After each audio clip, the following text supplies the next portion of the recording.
an ambassador for Zimbabwe for Global Student, and I'm here to take you for the webinar Biomethane, a vital key to a green future. The presentation outline will begin with introduction and then a closer look at the current world energy system, and then the insight on the two different roles that we live in. Then we'll look into the ignored potential, and then also talk about some refinements that may be needed, and then what work it is to be done, and then we go to the conclusion. So let's do this. There is an ever increased demand for energy. At the same time, there's a continuous demise of fossil fuels, and then also there's global warming, and also some climate change. And so all these factors have caused a concern from all parties, from all the notable parties of the world, to look for more sources of energy. So now we look, as we move here, we have politicians, business people, everyone is now forced to look into this issue. So we have the demand for energy is increasing because the population is increasing. In 2050, half the century, which is 20 years from now, it is said that the population will have doubled. So the double the population will definitely increase the energy demand, and also the industry is booming, and also all these things this is resulting in the depletion of our most common energy sources, and at the same time increase in the emissions from the byproducts of those fuels, like carbon dioxide, which is accumulating in the atmosphere. So this is a big problem that everyone is now being forced to look at. So this is now a strong aim to push to shift into a circular economy that is powered by renewable and clean energy. So this has pushed to implementation of the new revolutionary energy policies, and these energy policies are guided by two things in order to be regarded as successful. One, the consumption of energy must be reduced, and two, the energy efficiency must be improved. If the energy policy can achieve these two things, then it can be considered successful. Then we have and then the pertinent climate crisis that is caused by these current energy sources. This can be addressed by these strategies. The first one, enhance energy efficiency in both production and utilization, and then also the intensified use of renewable energy in as many sectors as we can. To the world energy system, it is the energy sources can be classified into renewable energy sources and non-renewable energy sources. And then the renewable energy sources are solar, wind, hydro, biothermal, geothermal, and many other new sources that are it's a work in progress. Many more researches are being done. The non-renewable sources, we have fossil fuels and nuclear. Under fossil fuels, we have petroleum and coal. The subject of energy is very broad, and as we mentioned, it is two subjects. Currently the world is more reliant on one end of this spectrum than the other. We are more reliant on the non-renewable sources. It's not even balanced. It's more of non-renewable source of energy. with the coal and petroleum and then nuclear power. Coal is the most consumed source of energy because it is very efficient. Like every country is a big share of coal-powered power generation plants. And then there's also petroleum, which is natural gas, which is can also be used for power generation. And then so we have fuel for our cars, and also for heating purposes, domestic purposes, they use petroleum energy sources. And then at the same time, coal is the most reliable source of energy. It is the most polluting source of energy. So together, coal and petroleum are the most used sources of energy. At the same time, they are the most polluting. They are very reliable and also very devastating in terms of their long-term effects. So this is a very difficult situation that the world has found itself in. So moving on from coal and petroleum as the main sources of energy, we have the stakeholders pushing forward for more refined sources of energy which are cleaner and sustainable. But now there's something that people might be forgetting to consider, that we live in two different worlds. This same world that we live in, that is unified with one purpose, that is clean and renewable energy, it is also distinguished into two. There's the developed world, then there's the developing world. There's an enormous gap between these two worlds. In terms, the standards of living is a magnanimous gap, and then in terms of the technological advancement and the scientific progression is tremendous. And gap in terms of governance, leadership, policies is extraordinary. And then the gap between industrialization is beyond imagination between these two worlds. And then in the developed world, we have the surpassed developing curve, and they're now just refining, making life sweeter and more and easier and easier. In the developing world, we are still trying to get to the developed phase. We are still trying to make everything just as decent in all sectors, and the pace at which the developing world is moving, it's sluggish. And then in the developed world, they have first class standard of living, and then in the developing world, the normal is a substandard way of living. And then in the developed world, we have the fast moving technological advancements, and then in the developing world, the technology is moving very, very, very slow.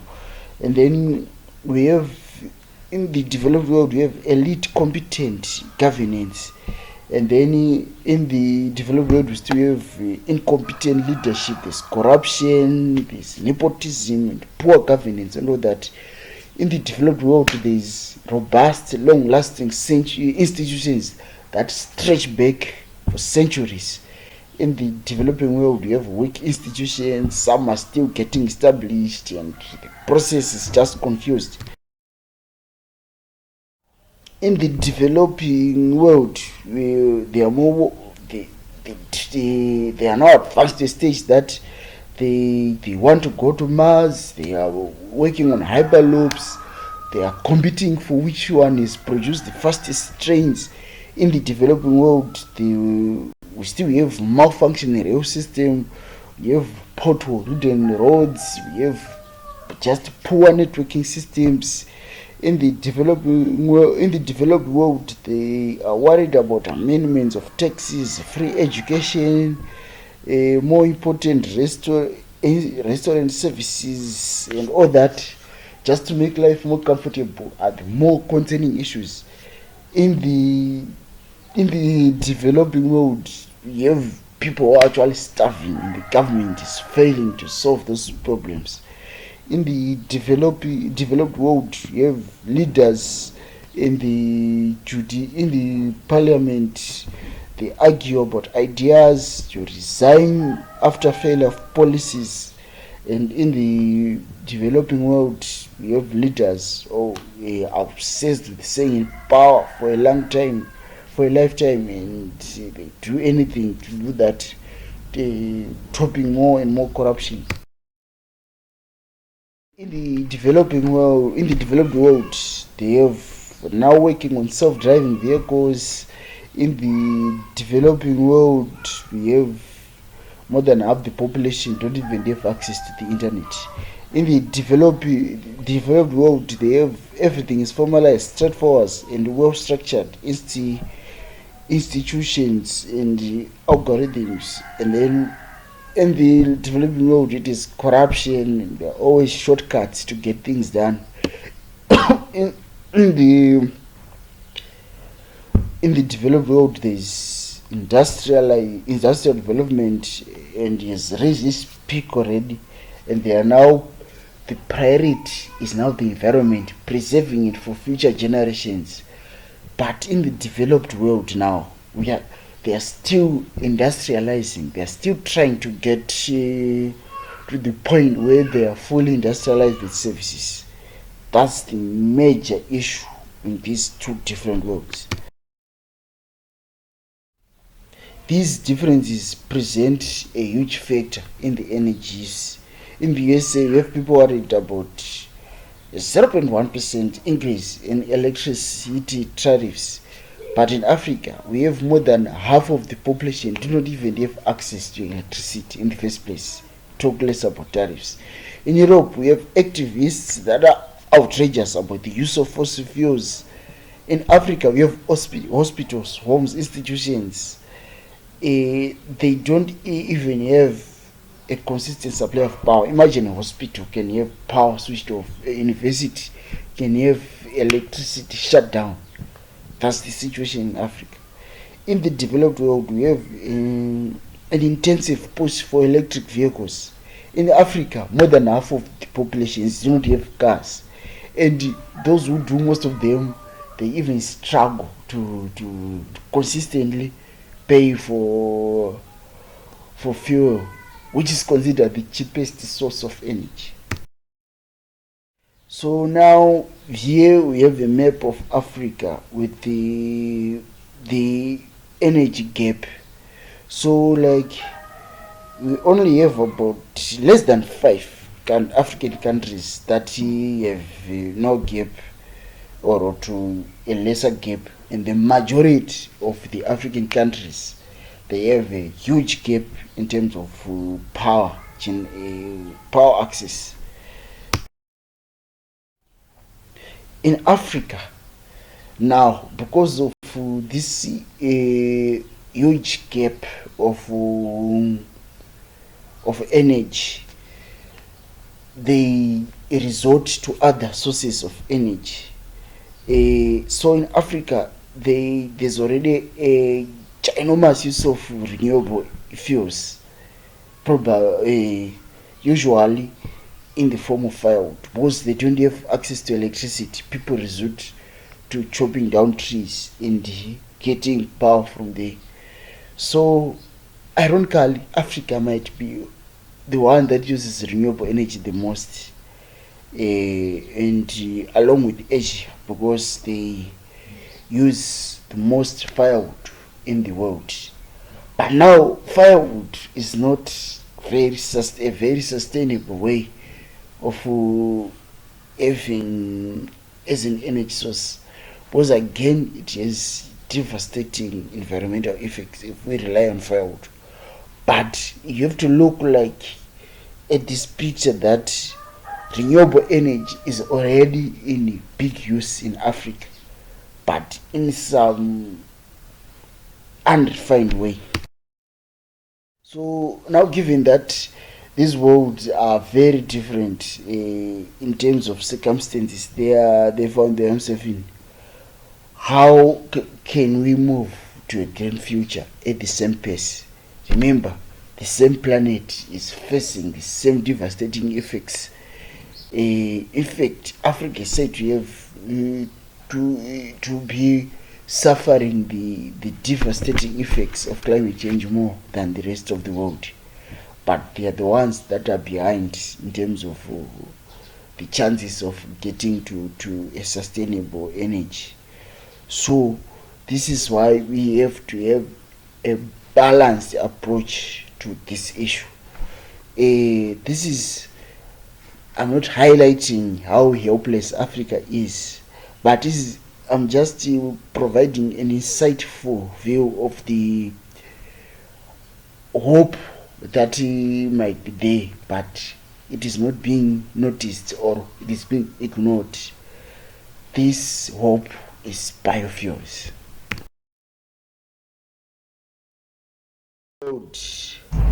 Leaders are bargaining, arguing, and debating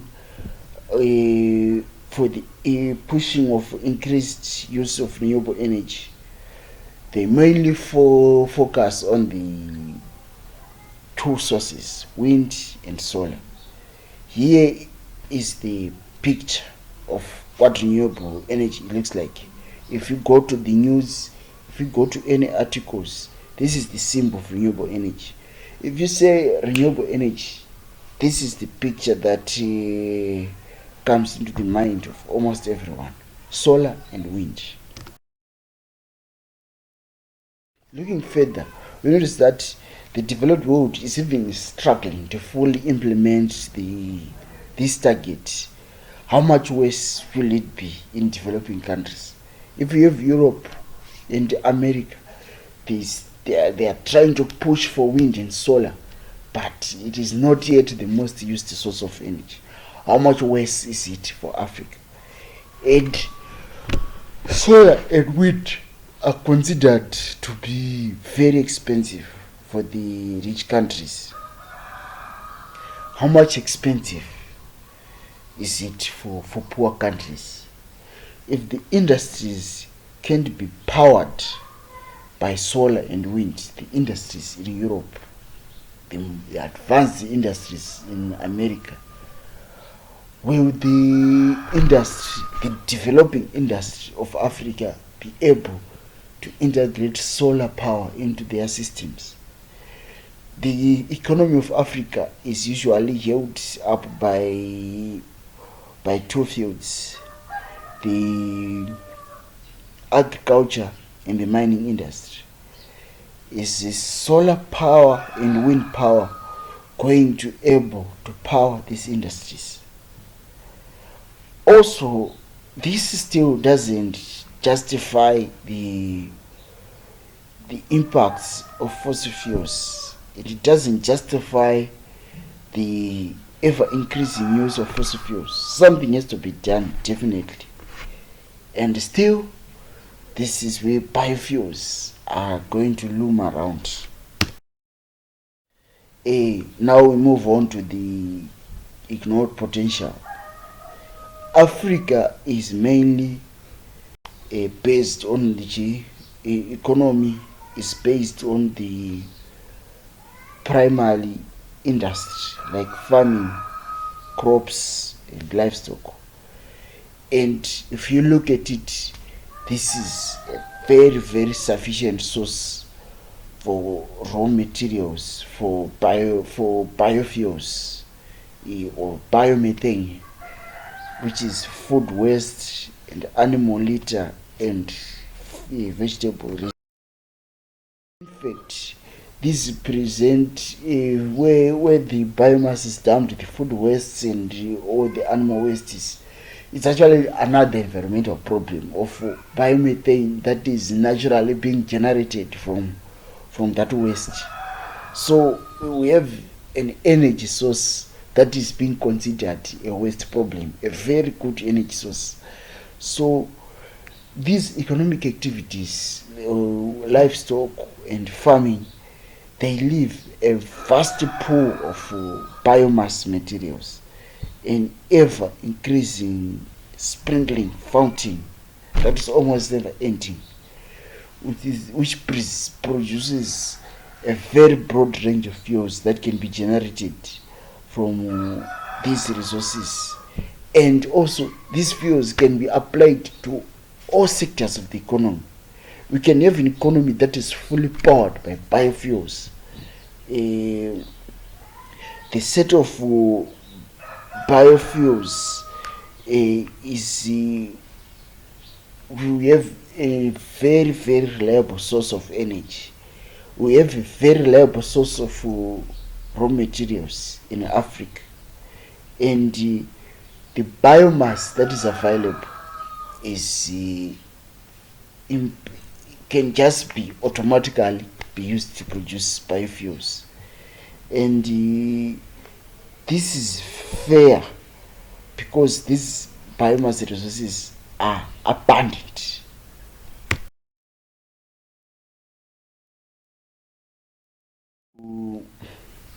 So looking at further into the biomass that is presented by the abundance of the resources in Africa, biomass can be easily integrated into the current energy systems. We already have power plants. We have industrial plants that power that produce their electricity from biomass, like sugar plants. They are powered by sugarcane bagasse, and also we have wood, some paper making plants that power their processes using the wood chips from the trees. And also it is locally available, it is abundant, everyone can access it, and also it is technically flexible in energy production. If we look at the same setup that we have for the popular coal powered plants, is the exact same setup that we can use if we replace coal with biomass. And also in here in Africa, where the development has not yet reached its peak, like said, it means we have a vast land that is not yet tilled, like a bigger patch of land, and this land is occupied by biomass. No, this is not an advocacy for deforestation, but this is just a look at how much resources, the abundance of the resources. And also it can be easily integrated into the energy systems, like said, as you can easily replace a coal powered plant by a biomass powered plant without any change in design. And also we have biofuels that can be used to directly replace counterparts. So on the subject of biofuels, there is biodiesel, there is biogas, there is biohydrogen. So every fuel can be made biologically. So on the subject of biofuels, biomethane is the most promising. Methane is the most component of biogas or natural gas. Biogas is increasingly becoming popular in Africa. Here we can see the biogas plants. There are many organizations that are implementing the biogas plants in Africa, in rural Africa, whereby people won't have to go and chop firewood in the forest, but rather can just refer to their turn up to their biogas plant, since they already have the resources. So on top of the energy crisis, Africa is even more peculiar, as mentioned, in the sense that there is serious energy sources. Even the as fossil fuels are not as advanced in large parts of Africa. And also due to this, there's a rising issue of deforestation up to a very dangerous level. Firewood is the most popular source of energy in rural Africa, and this again unsustainable for the environment. Biomethane provides a convenient solution to this problem. By then it is not given. Why then is it not given the same attention as wind and solar?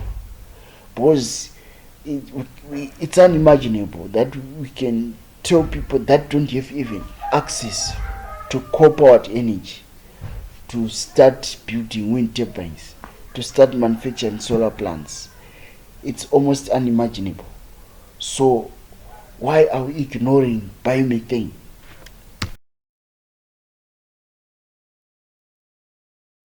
Biomethane and other biofuels is not as popular as other sources of energy. This may be because they are not different from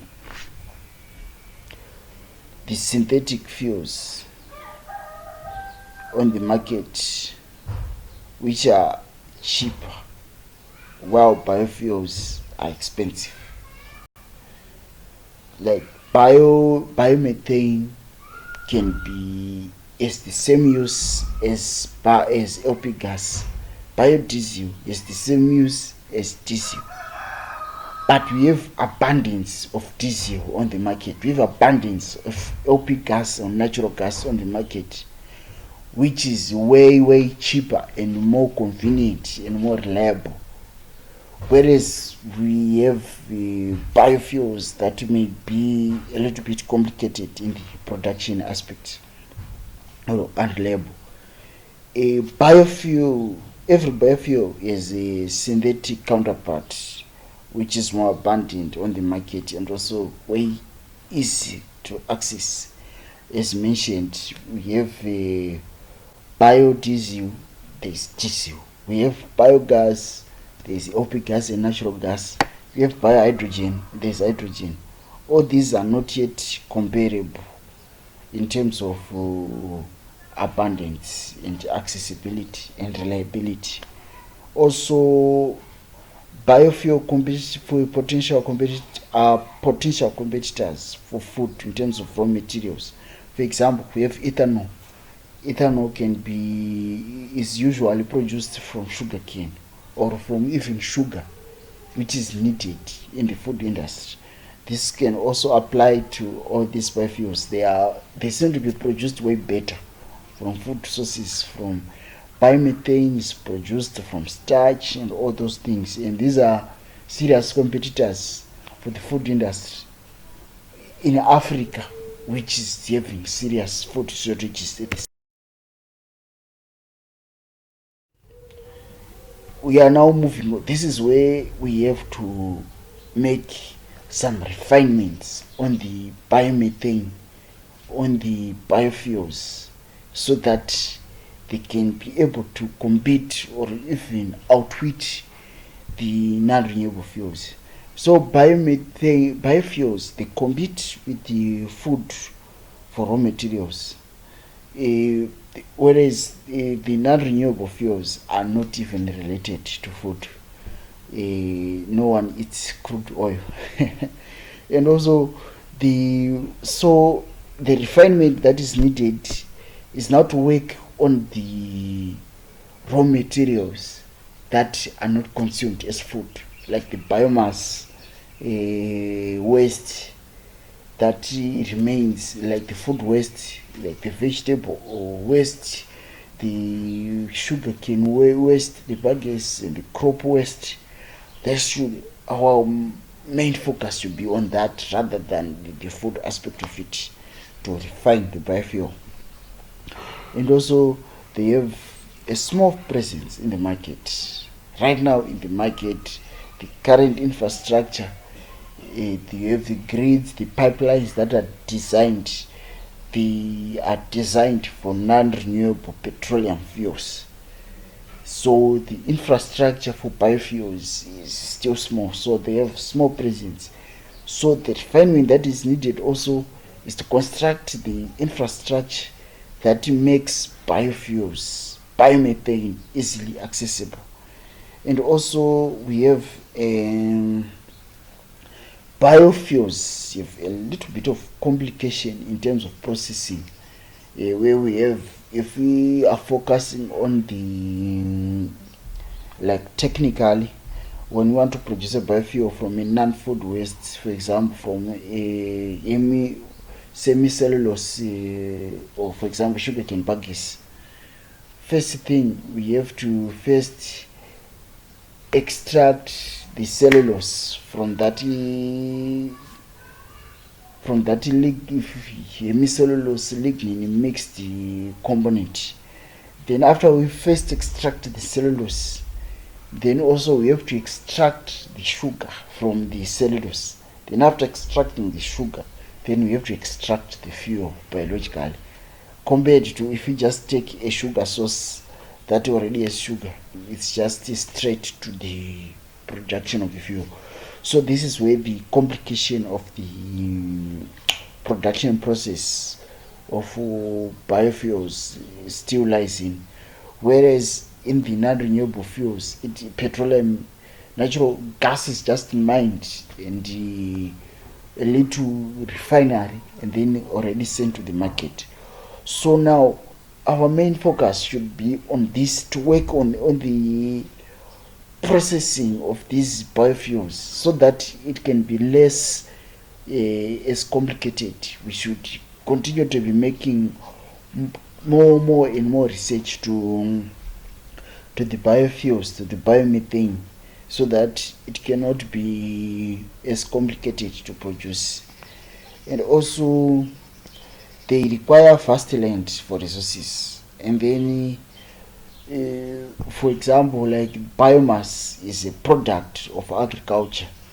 Agriculture, we have to farm vast lands to produce a certain level of biomass that can be used to produce our biofuel. Whereas in non-renewable fuel, we just need to grow a small plant that is deep underground that mines natural gas which can be used to power. It does not occupy much land. So another refinement that is needed is that the biofuels should be worked on so that they become more efficient, so that you need less biomass for a bigger energy output. And also there is relatively new technology it is a relatively new technology. Not everyone is familiar with biodiesel as much as they are familiar with diesel. The non-renewable sources have been used for centuries now, and those are the sources of energy that everyone is born into. Biofuels, it's still something that is always at the stage of introduction. But right now, that is another problem. The reason why it is always seems to be new is because it's not being given much attention. By now, if it were given much attention, it should be a very familiar source of energy. It is new because it is not given enough attention by the stakeholders. So the biofuels are lagging far much behind. This is the honest, especially compared to their other fuel counterparts. They are not, but they are not that much behind when compared to other renewable energy sources. Natural gas is one of the most used forms of energy in Europe.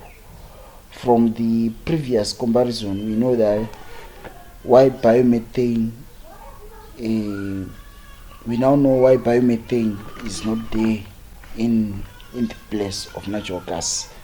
The question is, why are solar and wind pushed more forward for replacing natural gas when they are a total change for the energy system instead of just placing biomethane? Like in Europe, there is a big use of biomethane, especially of natural gas, especially in the domestic uses and then in other industrial applications, where we can just replace the natural gas with biomethane without any without need to change any infrastructure. But it seems wind and solar are being pushed more forward, where it is actually a new system of energy that is being designed and being integrated into the system. Why is it wind and solar are pushed more forward than biomethane? It's a question. That takes us to more work to be done. Non-renewable sources of energy are still the most form of energy. This is the European data. We have oil and petroleum, they take up 34% of the energy uses. Then we have natural gas, which takes 24%.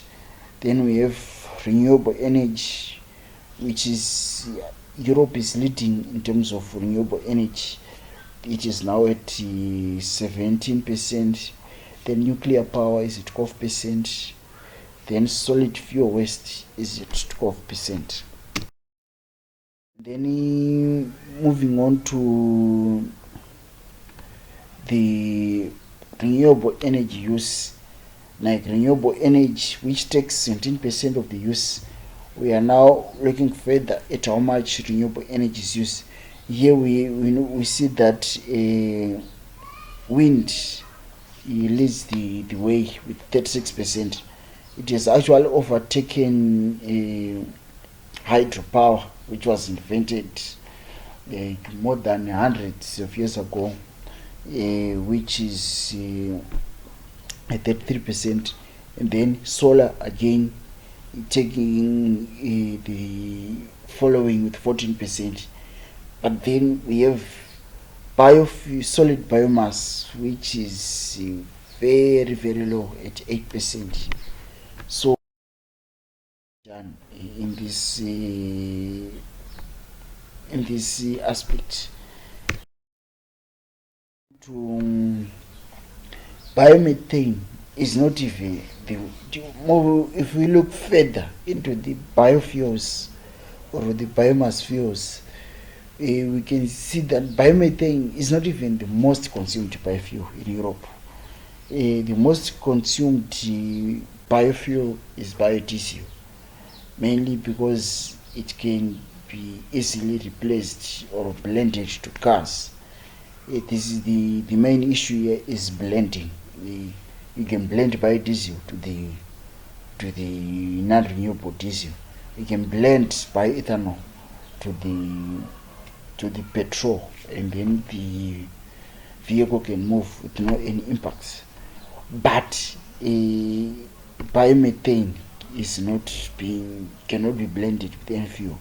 If you want to produce a biomethane powered vehicle, that would be a redesign of an engine. And also biomethane, the main use should be in the domestic applications or electricity power generation. It cannot be used together with the conventional fuels. It presents a total challenge that it replaces them, which is why it is lower here in this case, unlike bioethanol and the biofuels, which can be used together, we can be blended together with the conventional fuels. So that's why we say there's more work to be done for biomethane to continue to replace these conventional fuels in the form of natural gas that are being used. The data from Europe is the leading continent in terms of renewable energy, in terms of renewable energy technologies, in terms of renewable energy research. It shows that there's more work to be done in this energy field. There should be a more balanced approach if biomethane consumption is increased. Natural gas is one of the biggest energy components in the world. Biomethane can directly replace it without much design alterations. Where we are using natural gas, we can just use biomethane. It burns the same. We call upon or to stop sidelining biomethane and give it the ultimate attention as it presents a vital key to be.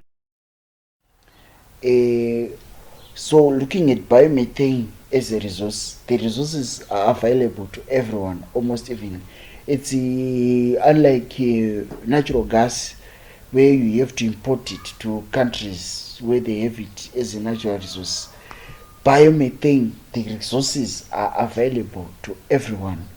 Everyone produces chicken waste, kitchen waste, everyone produces food waste, everyone produces sewage waste.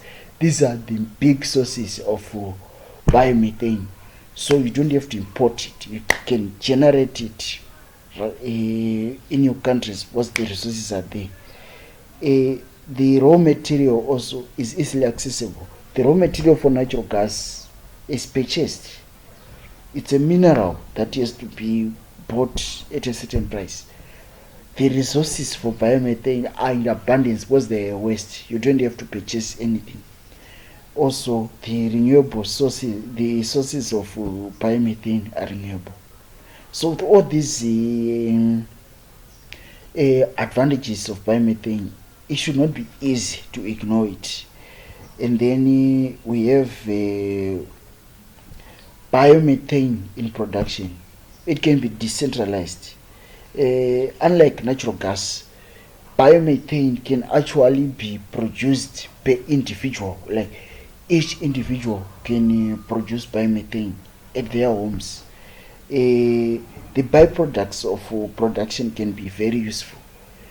The byproducts of biomethane are organic fertilizer, which can be used to replace synthetic fertilizers, which also have devastating effects on the environment. So, and also biomethane, the production of biomethane can be a solution to other environmental problems. The first environmental problem is disposal issues, like the population is growing, don't have land to dispose waste, and secondly, effects of synthetic fertilizers. It can be solved by producing biomethane. And also the methane that is going to be generally produced from the disposed waste is devastating environmental effects. This can be solved by producing biomethane. And also biomethane in use, it can be used both domestically and commercially. We can use biomethane for cooking at our homes, we can for heating in buildings. We can also use the biomethane for power generation. You can use it is multi uses. And then biomethane is more energy density, and it is more efficient in terms of the kilojoules per kg. It has a higher energy output per kg. So this presents a very huge potential when we compare it to other energy. So now, as we looked before, we saw that biomethane use is quite low because of the reasons that may be justified, but they are not justified, to be honest. Here we see the progression of solar power from the 1970s. It was below, it was around 14% in the 80s, 90s. Right now in the 2020s, we have biomethane efficiency, that is we have solar panel efficiency that is now reaching almost 50%. It is improving, and it is improving exponentially. Why? Because it has been given much attention. If you look way back, it was below 15% efficiency, but now it's now reaching to almost 50%, because it has been given sufficient attention, and they are working on it day and night to improve the solar panels. The same effort can be directed to biomethane. We can work on it, we can put more resources, more attention to it, and work on it, and it can also produce this exponential improvement in terms of efficiency. The most common biogas is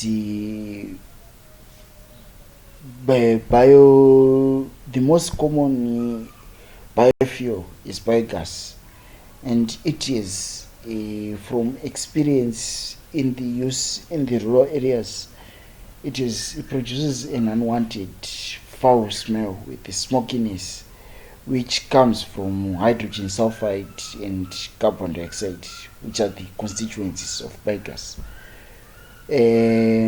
Biomethane is the bigger part of biogas.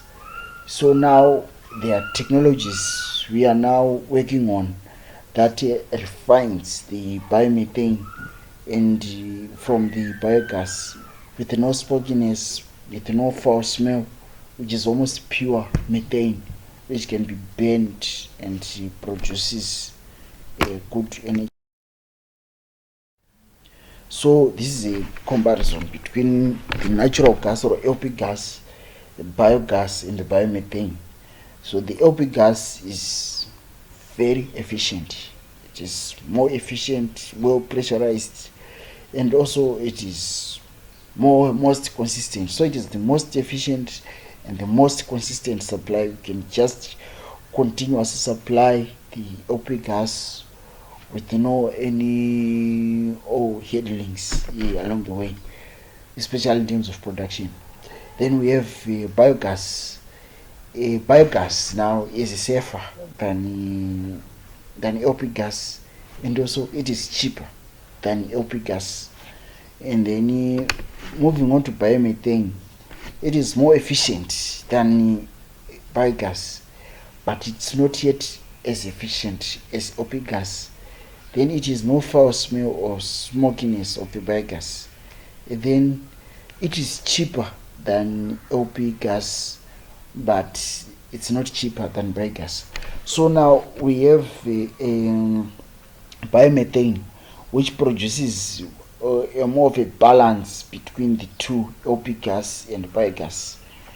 So now if we work more on biomethane, we will see that it will be better than these two in the future. Just like the solar panel, we have now improved from less than 15% efficiency up to almost 50% efficiency in 50 years.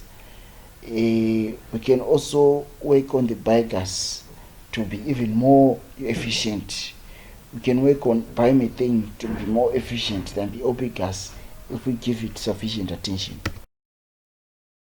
So in conclusion of my presentation, with more work and attention given to biomethane, we can also expect an exponential increase in the efficiency and effectiveness of the fuel. This will also present a grand positive effect on the renewable energy arena. To achieve our renewable energy goals, let us give enough attention to all elements involved. This will shed the burden on literally everything involved. We believe in the future of green and we're progressing, but well, it can be better. Thank you for your time.